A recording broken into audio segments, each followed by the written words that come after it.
Eder. Mac Pallister. Dopo il secondo funerale di Liliana Resinovic, celebrato in forma privata nella cappella del cimitero di Sant'Anna a Trieste, a parlare è stato ancora una volta il fratello Sergio, che ha commentato con parole molto nette l'assenza di Sebastiano Visintin alla cerimonia. Quel nuovo saluto a Liliana è arrivato nella tarda mattinata di martedì 21 aprile, dopo il via libera alla restituzione della salma alla famiglia. Autorizzazione arrivata nel mese di marzo, a distanza di tempo dalla riesumazione effettuata nel febbraio del 2024. Si è trattato del secondo funerale per Liliana, scomparsa il 14 dicembre 2021 e ritrovata morta il 5 gennaio 2022 nell'ex parco dell'ospedale psichiatrico di Trieste. Alla cerimonia non era presente il marito, Sebastiano Visintin, che allo stato risulta l'unico indagato per la morte della donna. Di lui viene riferito che avrebbe fatto recapitare una lettera indirizzata alla moglie, spiegando di non essere riuscito a partecipare alle esequie e sostenendo anche di voler andare successivamente sulla sua tomba, in un momento in cui non ci fosse nessuno. Questo è il punto da cui parte la replica di Sergio, che non usa giri di parole e mette in discussione proprio la ricostruzione dell'assenza come impossibilità materiale. Secondo Sergio, è vero che Sebastiano non fosse una presenza gradita ai familiari, ma questo, da solo, non avrebbe impedito la sua partecipazione. Il fratello di Liliana sostiene infatti che se davvero avesse voluto esserci, avrebbe potuto presentarsi comunque, perché nessuno avrebbe potuto cacciarlo via o impedirgli fisicamente di partecipare. Nella sua lettura dunque non si sarebbe trattato di un'assenza subita, ma di una mancata presenza che Visintin avrebbe potuto scegliere diversamente.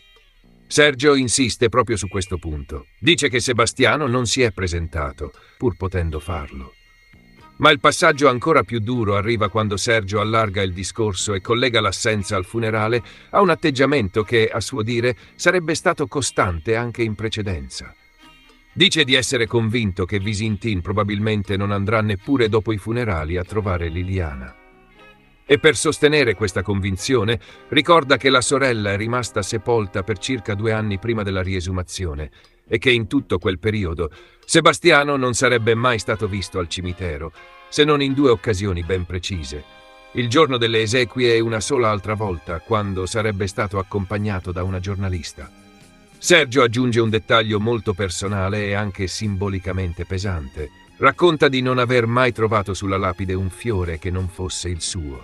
A questo affianca anche il riferimento al custode del cimitero, il quale, sempre secondo quanto riportato, non avrebbe mai visto Visintin lì.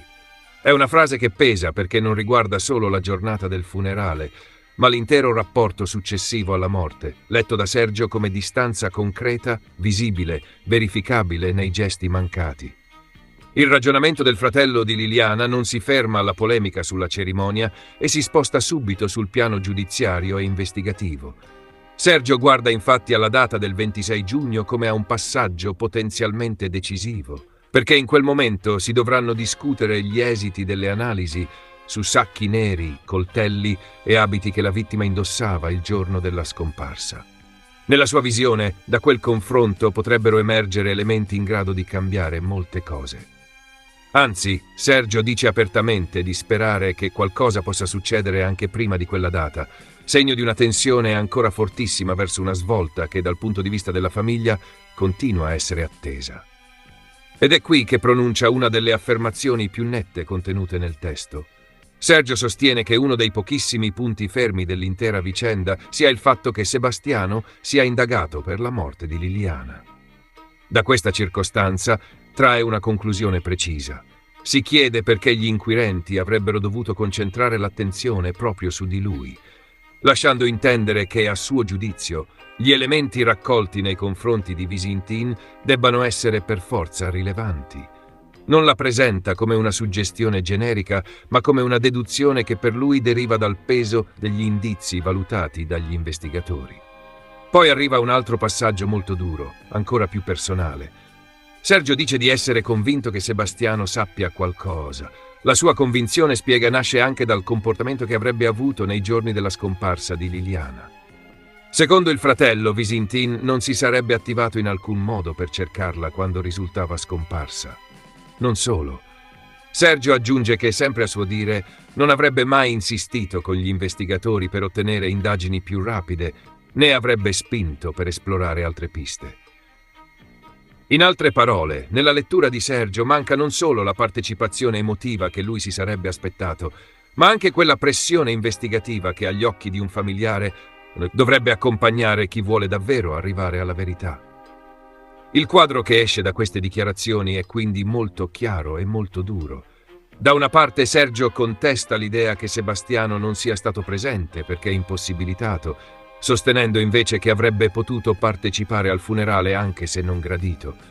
Dall'altra trasforma quell'assenza in un tassello di un comportamento che nella sua ricostruzione sarebbe coerente da tempo. Poca presenza al cimitero, nessun segno visibile lasciato sulla tomba, nessuna vera iniziativa nella fase della scomparsa, nessuna spinta percepita verso indagini più rapide. E soprattutto questo, la convinzione sempre più marcata che il fatto stesso che Visintin sia indagato non sia affatto un dettaglio marginale, ma un elemento che per Sergio pesa enormemente. In sostanza, il messaggio che Sergio consegna è netto. Non crede all'immagine di un uomo tenuto lontano contro la sua volontà. Non crede che il problema fosse soltanto il clima familiare ostile e non crede che l'assenza al funerale sia un episodio isolato. Per lui è invece l'ennesimo episodio che si inserisce in una storia molto più lunga, fatta di gesti mancati, presenze sporadiche e sospetti che nella sua prospettiva restano ancora tutti aperti. Sebastiano a Roma.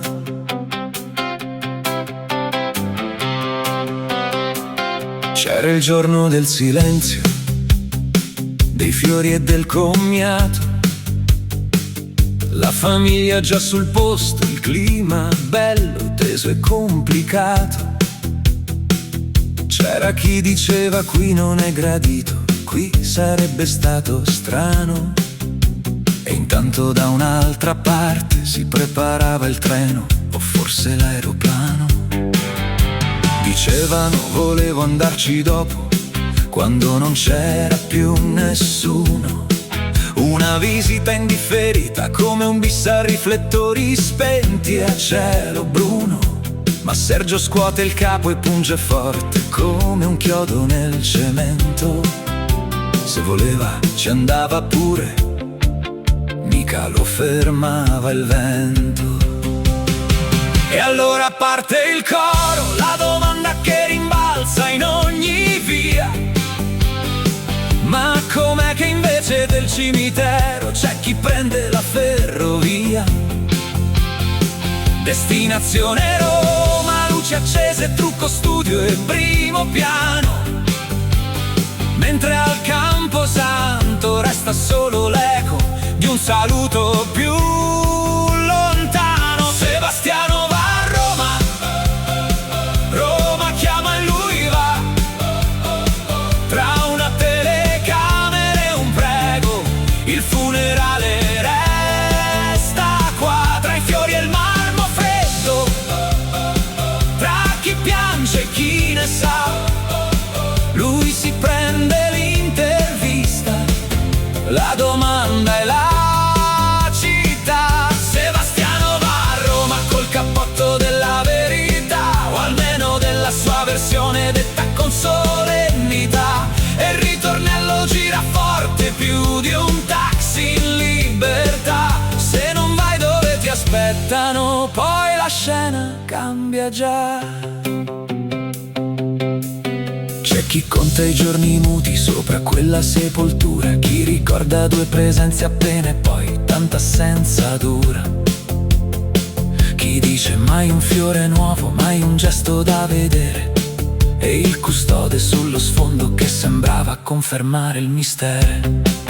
C'è chi guarda il 26 giugno come fosse una frontiera, sacchi neri, abiti, coltelli, la speranza tutta intera. C'è chi dice se oggi indagato un motivo ci sarà.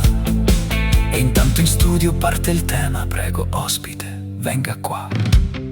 Sotto i neon della capitale il dolore cambia faccia, diventa frase ben pettinata, una risposta che si slaccia. Mentre a Trieste resta il brusio di chi non l'ha voluto accanto.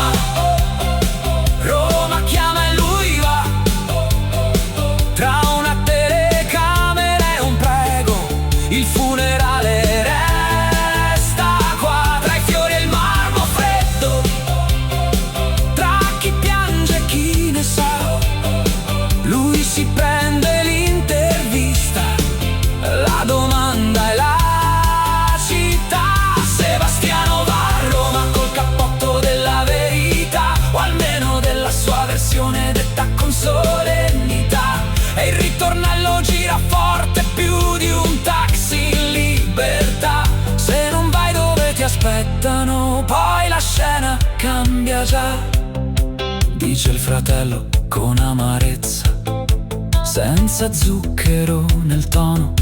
Quando sparì non l'ho visto spingere, cercare, fare il suono di chi batte a tutte le porte, di chi non dorme e vuole sapere. E la polemica si allarga, comincia quasi a correre. Ehi, non dimenticare di iscriverti a questo canale.